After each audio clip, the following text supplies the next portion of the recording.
אין דבר כזה גישור שלא יכול להצליח. כן, אני מתכוון למה שאני אומר. אין דבר כזה גישור שלא יכול להצליח. לפעמים זה רק עניין של זמן.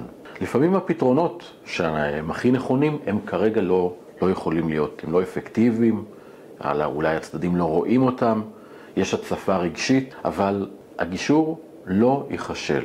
הוא ייחשל כשהצדדים יאבדו תקווה, ולפעמים זה יכול לקחת שנים. אבל אל תתבלבלו, אם תהליך הגישור היה לוקח שנים, ההליך המשפטי ייקח עוד הרבה יותר שנים. ואני לא מודד את התוצאה בפסק דין, ממש לא. אני מודד את התוצאה בחיים עצמם. האם אתם מאושרים או לא? האם הילדים שלכם שמחים ויכולים להסתכל על ההורים שלהם בגאווה או לא? מי שהלך לשיח המשפטי ואיבד את היכולת להתנהל מול ההורה השני, הפסיד. לא משנה אם קיבל יותר כסף, פחות כסף, אחוז כזה, אחוז כזה, בזמן עם הילדים או חלק מהרכוש, הוא הפסיד. כי את ההורות, את משמעות החיים, הוא איבד. המורשת שלו תיפגע מעתה ואילך. אז גישור הוא תהליך קשה, הוא לא תהליך קל. זה לא קל לשבת עם ההורה השני ולדבר איתו על מה שמטריד אתכם, על הצרכים שלכם. זה לא קל להיפרד ולהישאר שותפים. זה לא קל, זה קשה. אבל בסוף מצליחים. איך אני יודע? קודם כל כי אני רואה את זה. שנית, כי אין ברירה אחרת. הרי האפשרות אחרת היא לעשות נזק לעצמנו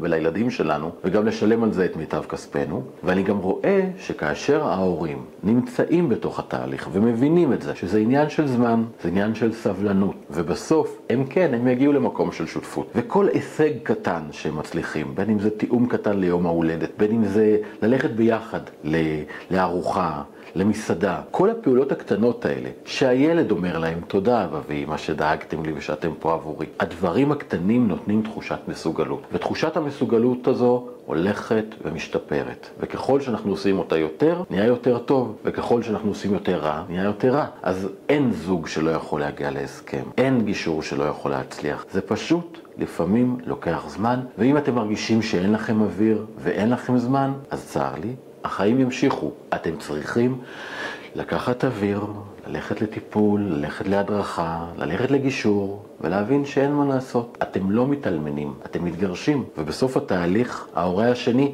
עדיין יש שם. הוא פשוט יהיה בבית אחר. זה הכל. אבל אתם עדיין תהיו משפחה.